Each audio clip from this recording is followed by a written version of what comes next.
আল্লাহ তাআলা কিয়ামতের দিন সাইয়েদনা নূহ আলাইহিস সালামকে বলবেন, নূহ তুমি কি দাওয়াত পৌঁছিয়েছো তোমার উম্মতের কাছে? নূহ আলাইহিস সালাম বলবেন, হ্যাঁ আমি পৌঁছিয়েছি। এবার নূহের উম্মতকে আল্লাহ জিজ্ঞেস করবেন, এ নূহের উম্মতেরা, তোমাদের নবী নূহ কি দাওয়াত পৌঁছিয়েছে?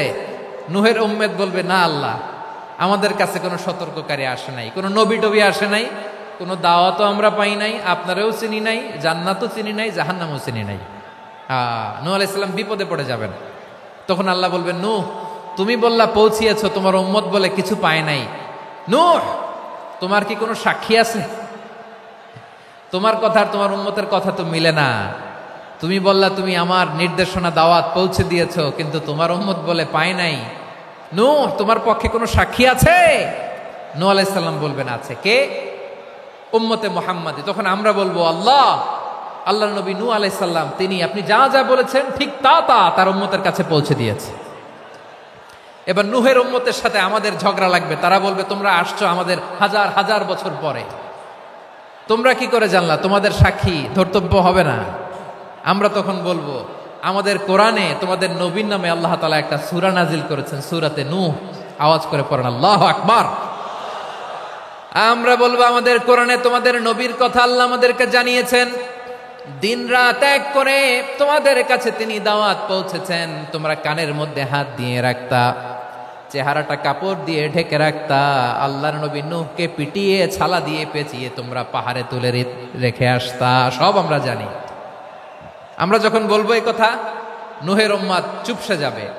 তখন আমরা সত্য বলেছি কিনা এটা আল্লাহ তাআলা জানতে চাইবে বিশ্বনবীর কাছে। তখন বিশ্বনবী আমাদের পক্ষে সাক্ষী দিবেন। আওয়াজ করে বলেন আল্লাহু আকবার। এজন্য আল্লাহ বলেন, নবী আপনি হচ্ছেন সাক্ষ্যদাতা, সব নবীদের উপর আপনি হবেন সাক্ষী, আবার আপনার উম্মতের সাক্ষীর উপর আপনি হবেন সাক্ষী। তার মানে নবী গো, কিয়ামতের কঠিন ময়দানে আপনি হবেন রাজ সাক্ষী। বিশ্বনবী কি সাক্ষী? আওয়াজ করে বলেন, রাজ সাক্ষী, সব সাক্ষীর বড় সাক্ষী। এজন্য বিশ্বনবীকে আল্লাহ তাআলা প্রথম যে বৈশিষ্ট্যটা দিয়েছেন সেটা হচ্ছেন শাহিদ। তিনি সাক্ষ্যদাতা, witness for all messenger of God and for all of us. সুবহানাল্লাহ পড়েন। তাহলে এক নাম্বার বৈশিষ্ট্য বুঝতে পেরেছেন? বুঝতে পেরেছেন সবাই? মাশাআল্লাহ। আমার দিকে তাকান। তাহলে আল্লাহ তাআলা বিশ্বনবীর 5টি বৈশিষ্ট্যের কথা বলেছেন। একটি বৈশিষ্ট্যের ব্যাপারে আমরা জানলাম, তিনি হচ্ছেন শাহিদ, সাক্ষ্যদাতা, সবার উপরে সাক্ষ্যদাতা। 2 নাম্বার বৈশিষ্ট্য হচ্ছে মুবাশশিরা, তিনি সুসংবাদদাতা। সিলেটবাসী আওয়াজ করে আমার সাথে বলো, মুবাশশিরা মানে সুসংবাদদাতা। তিনি আল্লাহর রহমতের সুসংবাদ দেন, তিনি জান্নাতের সুসংবাদ দেন। এই উম্মতের মধ্য থেকে যারা গাফেল, যারা অবাধ্য, যারা সীমালঙ্ঘনকারী, তাদেরকে বিশ্বনবী আল্লাহর রহমতের সুসংবাদ দেন। তিনি বুঝান আল্লাহর দরবার 24/7, 24 ঘন্টা খোলা। আপনি যত বড় পাপী হন, আপনি যতই অন্যায় করেন না কেন, আল্লাহর রহমতের দরিয়া, আল্লাহর রহমতের দরজা আপনার জন্য খোলা আছে না নাই? জায়নামাজটা বিছিয়ে দেন, চোখের পানি ছেড়ে দেন, 2 রাকাত নামাজ পড়ে সেজদায় লুটিয়ে পড়ে কাঁদেন। যত গুনাহ আপনার হোক না কেন, আপনার গুনাহ মাফ করে কবুল করে নিবে কে? মুবাশশিরাম বিরহমাতিল্লাহ। বিশ্বনবী তিনি সুসংবাদদাতা, বেয়ারার অফ গ্ল্যাড টাইডিংস, সুসংবাদ দেন। পাপী, অবাধ্য, সীমালঙ্ঘনকারীদেরকে তিনি আল্লাহর রহমতের সুসংবাদ দেন। আল্লাহর রহমত থেকে মুখ ফিরিয়ে নিও না। তিনি যে কত দয়ালু, তিনি যে তোমারে কত ভালোবাসে তুমি জানোই না। আমি আমাকে যত বেশি ভালোবাসি, তার চেয়েও আমাকে বেশি ভালোবাসে কে? সবাই বলে নাই, বুঝতে পারে নাই বোধহয়। আমি আমাকে যত বেশি ভালোবাসি, তার চেয়েও আমাকে বেশি ভালোবাসে কে? আমার মাতা পিতা আমাকে যত ভালোবাসে, তার চেয়েও আমাকে বেশি ভালোবাসে কে? আমার প্রিয়তমা স্ত্রী আমাকে যত বেশি ভালোবাসে, তার চেয়েও আমাকে বেশি ভালোবাসে কে? মুবাশশিরাম বিরহমাতিল্লাহ। তিনি আল্লাহর রহমতের সুসংবাদ দেন। আল্লাহর রহমতের শেষ নাই, আল্লাহর ভালোবাসার শেষ নাই। ও মুবাশশিরাম বিল জান্নাহ, তিনি জান্নাতের সুসংবাদ দেন। এই উম্মতের মধ্য থেকে যারা আল্লাহওয়ালা, যারা প্র্যাকটিসিং, যারা ঈমানদার, তাদেরকে বিশ্বনবী জান্নাতের সুসংবাদ দেন। আওয়াজ করে পড়েন সুবহানাল্লাহ। এজন্য রব্বুল আলামিন বিশ্বনবীর পরিচয় অন্য আয়াতে এভাবে তুলে ধরেন, ওয়ামা আরসালনাকা ইল্লা কাফাতান লিন-নাসি বাশীরা ওয়া নাযীরা। নবী হে, আমি গোটা জগৎবাসীর জন্য আপনাকে সুসংবাদদাতা এবং সতর্ককারী করে জমিনে প্রেরণ করেছি। মুবাশশিরাম বিল জান্নাহ, তিনি জান্নাতের সুসংবাদ দেন, তিনি আশা জাগান। নবীর কথা শুনলে মানুষ বুকে আশা ফিরে পায়। আমার নবী কাউকে হতাশ করেন না। হতাশা বিশ্বনবীর ডিকশনারিতে নাই। তিনি মানুষকে আশাবাদী করে তোলেন। বিশ্বনবীর কথা শুনলে মানুষের হৃদয় নরম হয়, তারা আশা ফিরে পায়। বিশ্বনবীর মুখ নিঃসৃত পবিত্র প্রতিটি কথাই আশা জাগানিয়া। সুবহানাল্লাহ পড়েন। আপনি প্রিয় নবীর মুখ নিঃসৃত বাণীগুলো পড়েন, কথামালাগুলো শোনেন, দেখবেন আশা পাবেন, বুকে আশা পাবেন, ভালোবাসা পাবেন। কারণ তিনি এমন সত্তা, এমন পার্সোনালিটি, তার কথা শুনলে হৃদয় নরম হয়ে যায়। মনে হয় হৃদয় খুলে তারে দিয়ে দেই, সব কথা যেন তারে বলা যায়। আওয়াজ করে বলেন ঠিক কিনা?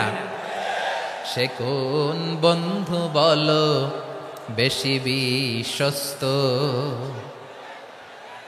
সে কোন বন্ধু বলো বেশি বিশ্বস্ত, কার কাছে মন খুলে দেয়া যায়, কার কাছে সব কথা বলা যায়, হওয়া যায় বেশি আশ্বস্ত। তার নাম আহমদ, বড় বিশ্বস্ত। সে কোন বন্ধু বলো বেশি বিশ্বস্ত, কার কাছে মন খুলে দেয়া যায়, কার কাছে সব কথা বলা যায়, হওয়া যায় বেশি আশ্বস্ত। তার নাম আহমদ, বেশি বিশ্বস্ত। যে জন কখনো ব্যথা দিতে জানে না, যে জনকে বলি মুছে দেহি বেদনা, যে জন কখনো ব্যথা দিতে জানে না, যে জনকে বলি মুছে দেহি বেদনা, হৃদয়ের হাহাকার কবুল করে নিতে আর কারে বুক এত প্রশস্ত। তার নাম আহমদ, বেশি বিশ্বস্ত। প্রিয় ভাইরা, বিশ্বনবী তিনি মানুষের হৃদয়ে আশা জাগান। আমরা মানুষকে ভয় দেখাই, ঠিক কিনা? আমরা ইসলামকে এমন কঠিনভাবে উপস্থাপন করি, মানুষ ভয় পেয়ে যায়। বিশ্বনবী মানুষকে ভয় দেখাতেন না, তিনি আশা দিতেন, ভরসা দিতেন। কানা রাসূলুল্লাহ সাল্লাল্লাহু আলাইহি ওয়াসাল্লাম ইযা বাআসা আহাদান মিন আসহাবিহি ফি আমরিহি কানা ইয়াকুল বাশশিরু ওয়ালা তুনাফিরু, ইয়াসসিরু ওয়ালা তুআসসিরু। কাউকে কোনো দায়িত্ব দিয়ে পাঠালে সাহাবাদেরকে তিনি বলে দিতেন প্রত্যেককে যে বাশশিরু ওয়ালা তুনাফিরু, মানুষকে সুসংবাদ দিও, দিন থেকে ভাগিও না। সহজভাবে ইসলামকে উপস্থাপন করো, ইসলামের শিক্ষাটাকে জটিল করে উপস্থাপন করো না। সুবহানাল্লাহ, কত চমৎকার, কত সুন্দর আমাদের ধর্ম। তিনি বলেছেন সহজ করো, কঠিন করো না, সুসংবাদ দাও, মানুষকে দিন থেকে ভাগিও না। সুবহানাল্লাহ বলেন। তাহলে বিশ্বনবী মানুষকে জান্নাতের সুসংবাদ দিয়েছেন। He was the bearer of glad tidings, জান্নাতের সুসংবাদদাতা। তিনি এমনভাবে জান্নাতের নাজ নেয়ামতের চিত্রায়িত করেছেন, উপস্থাপন করেছেন, সাহাবাদেরকে তিনি জান্নাতের পাগল বানিয়ে ছেড়েছেন। পড়েন সুবহানাল্লাহ। আমরা তো টাকার পাগল, ক্ষমতার পাগল, দাপটের পাগল। বিশ্বনবীর সাহাবারা ছিলেন আল্লাহর জান্নাতের পাগল। কিসের পাগল? আমরাও আল্লাহর জান্নাতের পাগল হতে চাই কি চাই না? সবাই বলুন, জান্নাতের পাগল হতে চাই কি চাই না? বিশ্বনবী সাহাবাদেরকে জান্নাতের পাগল বানিয়েছেন। বদরের ময়দানে এই পাশে কোরাইশ, এই পাশে মুসলমানেরা। বিশ্বনবী জালামাই ভাষণ দিলেন, বললেন কুমু ইলা জান্নাতিন আরদুহাস সামাওয়াতি ওয়াল আরদ উইদ্দাত লিল মুত্তাকিন। ও আমার সাহাবারা, ওই জান্নাতের দিকে ছোট, যে জান্নাত আকাশ জমিন বিস্তৃত। তোমরা দেখতে পাচ্ছ এটা বদরের ময়দান না, এটা আল্লাহর জান্নাত। আওয়াজ করে পড়েন আল্লাহু আকবার। বিশ্বনবী বললেন ছোট ওই জান্নাতের দিকে যে জান্নাতের বিস্তৃতি আকাশ জমিন বিস্তৃত। বিশ্বনবীর এই কথা শোনার পরে এক আনসারী সাহাবী সাইয়েদনা উমাইর ইবনুল হুমাম রাদিয়াল্লাহু তাআলা আনহু খেজুর খাচ্ছিলেন। তিনি বিশ্বনবীর দিকে তাকিয়ে কথা শুনছেন আর খেজুর খাচ্ছেন। যখন বিশ্বনবী বললেন জান্নাতের দিকে ছোট যে জান্নাত আকাশ জমিন বিস্তৃত, বিশ্বনবীর কথা শোনা মাত্র সাইয়েদনা উমাইর ইবনুল হুমাম বললেন বাহ বাহ। কি বললেন? বাহ বাহ মানে চমৎকার, মাশাআল্লাহ চমৎকার। আমরা ইদানিং কালে চমৎকার কিছু দেখলে ইংরেজিতে বলে ফেলি না ওয়াও ওয়াও, বাহ বাহ, মাশাআল্লাহ। বিশ্বনবী বললেন মা ইয়াহমিলুকা আলা কওলিকা বাহ বাহ ইয়া উমাইর। ও উমাইর, আমার এই কথা শুনে তুমি কেন বললা বাহ বাহ, চমৎকার চমৎকার কেন বললা? সাইয়েদনা উমাইর ইবনে হুমাম রাদিয়াল্লাহু তাআলা আনহু বললেন ইয়া রাসূলুল্লাহ, আপনার এই কথা শুনে আমি বড্ড খুশি হয়েছি, আর আমি প্রত্যাশা করছি আমি যদি ওই জান্নাতের মালিক হতে পারি তাহলে কতই না ভালো হতো। সুবহানাল্লাহ বলেন। বিশ্বনবী বললেন ছোট এই জান্নাতের দিকে যে জান্নাত আকাশ জমিন বিস্তৃত। আপনার এই চমৎকার মুখনিসৃত কথা শুনে আমার হৃদয়ের মধ্যে জান্নাতি হওয়ার বাসনা জেগে উঠলো, এজন্য বলেছি বাহ বাহ, আমি যদি ওই জান্নাতে যেতে পারতাম কতই না ভালো হতো। উমাইরের কথা শুনে বিশ্বনবী বললেন ঠিক আছে উমাইর, জান্নাতে ঢোকার জন্য, এই জান্নাতের অধিবাসী হওয়ার জন্য যেহেতু তোমার এত আকাঙ্ক্ষা, আমি বলে দিলাম আনতা মিন আহলিহা, তুমি আল্লাহর ওই জান্নাতের অধিবাসী হবা। যাও উমাইর, তুমি ওই জান্নাতের অধিবাসী, ওই জান্নাতে তুমি ঢুকবা, তুমি জান্নাতি। তার মানে সহজ কথায় তুমি জান্নাতি। সুবহানাল্লাহ বলেন। যখনই বিশ্বনবী বললেন জান্নাতি, সাইয়েদনা উমাইর রাদিয়াল্লাহু তাআলা আনহু খেজুর খাচ্ছিলেন আর মনে মনে ভাবে বিশ্বনবী যখন ওয়ারেন্টি দিয়েছে, বিশ্বনবী যখন গ্যারান্টি দিয়েছে আমি জান্নাতে যাব, তাহলে হাতে তো এখনো 3টা খেজুর বাকি। এই 3টা খেজুর যদি খাই তাহলে জান্নাতে ঢুকতে দেরি হয়ে যাবে। সুবহানাল্লাহ পড়েন। হাতে কয়টা খেজুর? 3টা খেজুর। বিশ্বনবী বললেন উমাইর আনতা মিন আহলিহা, তুমি ওই জান্নাতের অধিবাসী, তুমি জান্নাতি। উমাইর চিন্তা করলেন আমি জান্নাতি, নবীর মুখ দিয়ে যখন বেরোইছে ওই জান্নাতে তো আমার ঢুকতেই হবে, কিন্তু হাতে 3টা খেজুর খেয়ে যদি জিহাদের ময়দানে যাই তাহলে জান্নাতে যেতে তো দেরি হয়ে যাবে।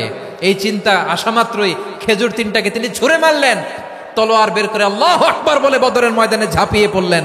আল্লাহর শত্রুদেরকে কচুকাটা করে এক পর্যায়ে শাহাদাতের সুধা পেয়ে নিজেও জান্নাতি হয়ে গেলেন। পড়েন সুবহানাল্লাহ।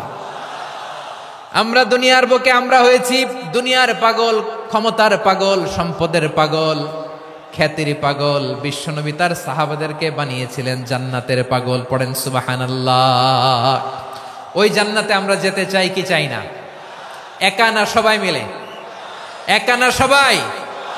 জান্নাতে একা আমি যাব না তো ভাই, তোমাকেও জান্নাতে দলে নিতে চাই। সবাই বলেন জান্নাতে একা আমি যাব না তো ভাই, তোমাকেও জান্নাতে দলে নিতে চাই। পড়েন আমিন। সিলেটের এই ঐতিহাসিক এমসি কলেজ ময়দানে আজ রাতে এই চমৎকার রজনীতে আমরা যেমনি একত্রিত হলাম, আল্লাহর জান্নাতুল ফেরদাউসের জন্য আমরা একত্রিত হতে পারি। আল্লাহ তুমি কবুল করো।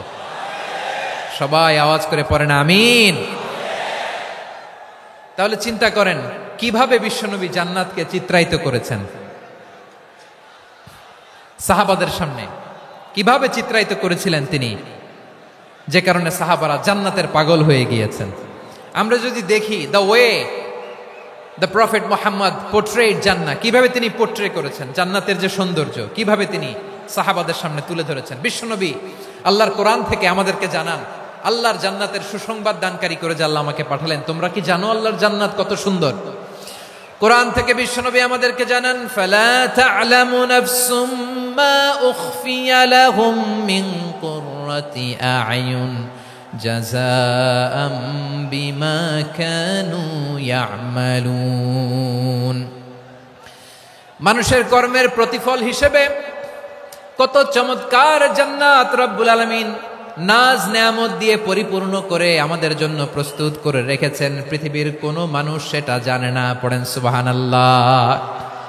এটা যে কত সুন্দর, আমাদের আমলের প্রতিদান হিসেবে কত চমৎকার, fantastic, eye catching, fabulous paradise তিনি আমাদের জন্য রেডি করে রেখেছেন। এটা কেউ জানেই না, কল্পনাতেও আনতে পারে না। সুবহানাল্লাহ পড়েন। আবার হাদিসে কুদসিতে বিশ্বনবী ফরমান, রব্বুল আলামিন বলেন, আ'দাদতু লিইবাদিয়াস সালিহিন মা লা আইনুন রাআত ওয়ালা উযুনুন সামিআত ওয়ালা খাতারা আলা কলবি বাশার।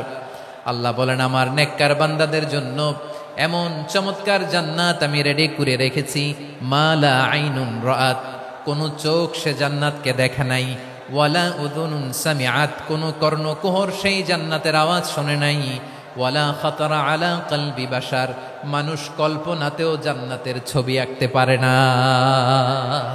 সুবহানাল্লাহ, কল্পনাতেও ছবি আঁকতে পারে না। পৃথিবীর যত বিখ্যাত বিখ্যাত ডিজাইনাররা আছে সবাইকে একসাথে বসিয়ে যদি আমরা বলি জান্নাতে যে চেয়ারের মধ্যে আমরা বসবো, এই চেয়ারের একটা ডিজাইন করেন তো, কোটি কোটি ডিজাইনকে একসাথে করা হলেও জান্নাতের একটা চেয়ারের ডিজাইন হবে? প্রিয় সিলেট, আওয়াজ করে বলো, জান্নাতের একটা চেয়ারের ডিজাইন তারা করতে পারবে না। কেমন জান্নাতে আমরা যাব? বিশ্বনবী কিভাবে জান্নাতকে আমাদের সামনে চিত্রায়িত করেছেন, পোট্রে করেছেন। তিনি বলেছেন, জান্নাতীরা যখন জান্নাতে ঢুকবে, ফেরেশতারা জান্নাতীদেরকে বলবে, ওয়া ইন্না লাকুম আন তাসিহু ফালা তাসকামু আবাদা, ও জান্নাতীরা তোমরা আজীবন সুস্থ থাকবা, কোনোদিন অসুস্থ হবা না। সুবহানাল্লাহ বলেন। আচ্ছা, আজকের এই মাহফিলে যারা এসেছেন কোনোদিন অসুস্থ হন নাই, এরকম কে কে আছেন? হাত তোলেন তো দেখি।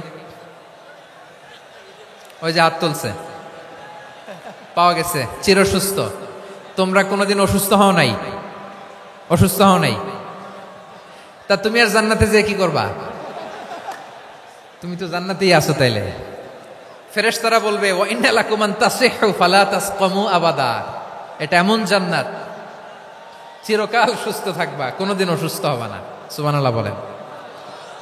ওয়া ইন্না লাকুম আন তাহইয়াউ ফালা তামুতু আবাদা, তোমরা অমর হবা, মৃত্যু তোমাদের স্পর্শ করবে না। সুবহানাল্লাহ।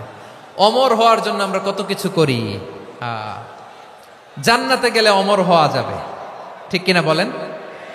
তোমরা চিরকাল বেঁচে থাকবা, তোমরা আর মরবা না। ওয়া ইন্না লাকুম আন তাশিব্বু ফালা তাহরামু আবাদা, তোমরা চির যুবক থাকবা, আর বার্ধক্য তোমাদের স্পর্শ করবে না। সুবহানাল্লাহ বলেন। এই দুনিয়ার সুখ আনন্দকে নষ্ট করে দেয় বার্ধক্য। মানুষ বুড়ো হতে চায় না। দেখবেন যে দাড়ি যার একটু সাদা হয়ে গেছে, কত ভাবে ওইটার একটু লুকিয়ে রাখার ট্রাই করে, আছে না নাই?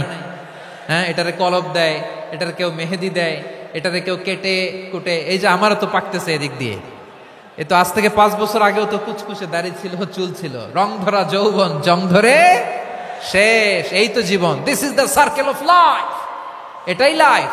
এই যে পাকতেছে এইখানে, এইখানে পাকতেছে, দিস ইজ লাইফ। তো মানুষ বুড়ো হতে চায় না। এখন দেখবেন যে অনেক শ্যাম্পু বেরোইছে, শ্যাম্পু অ্যান্টি এজিং শ্যাম্পু। কি এজিং? Anti ageing. ক্রিম বের হয়েছে, ক্রিম, অ্যান্টি এজিং ক্রিম। এটা বলে অ্যাট্রাকশন লাগায় আর কি, যে এটা মাখলে মানুষ আর বুড়ো হয় না, এই শ্যাম্পু দিলে মানুষ আর বুড়ো হয় না। ভারতের একজন ধনকুবের আছে, নাম শুনেছেন না? মুকেশ আম্বানি। ওনার স্ত্রী নীতা আম্বানি, আমি একটা নিউজে দেখলাম যে তিনি গোল্ড ওয়াটার খেয়েছেন। 1 বোতল গোল্ড ওয়াটারের দাম মোস্ট লাইকলি $60,000, $60,000 1 বোতল গোল্ড ওয়াটার। কেন? এটা খেলে বার্ধক্যের ছাপ নাকি চেহারায় লাগে না। কিন্তু মানুষ যতই বয়স ধরে রাখতে চাক এই দুনিয়ার জামিনে, সে কি তার বয়স লুকাতে পারে? আমার কলিজা টুকরা সিলেট, আওয়াজ করে বলেন, এই দুনিয়ার জীবনে বয়সকে ধরে রাখা যাবে? আপনি অমর হবেন জান্নাতে, চির সুস্থ হবেন জান্নাতে। আপনি যদি চির যৌবন থাকতে চান, চির যুবক, এটা পাবেন জান্নাতে। সুবহানাল্লাহ বলেন। ওই জান্নাতে আপনি যেতে চান তো? চান? এভাবে বিশ্বনবী উম্মতের সামনে জান্নাতকে চিত্রায়িত করেছেন, পোট্রে করেছেন। এজন্য বিশ্বনবীর বৈশিষ্ট্য দিয়েছেন আল্লাহ তাআলা মুবাশশিরাম বিল জান্নাহ। নবী হে, আপনি জান্নাতের সুসংবাদদাতা। আওয়াজ করে পড়তে হবে আল্লাহু আকবার।